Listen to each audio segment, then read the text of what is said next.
জয় গুরু বন্ধুরা, সবাই কেমন আছো? আশা করি সবাই খুব ভালো আছো। কিসের তরকারি এটা বুঝতে পারছো না তো? এটা হলো আলু কুঁদরির তরকারি। না না, দৌড়ে পালানোর কিছু হয়নি, একবার এইভাবে বানিয়ে দেখো, কথা দিচ্ছি বারবার বানাবে।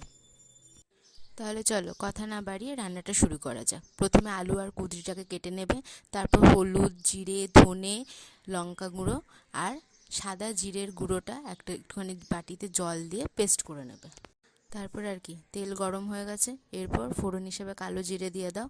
এরপর কুঁদরিটা দিয়ে ঢাকনা দিয়ে লাল লাল করে ভালো করে ভেজে নাও। তারপরে তাতেই আলুটা দিয়ে দাও, আর নিজের অভিজ্ঞতা অনুযায়ী স্বাদ মতো নুন দিয়ে ভালো করে নাড়াচাড়া করে ভেজে নাও।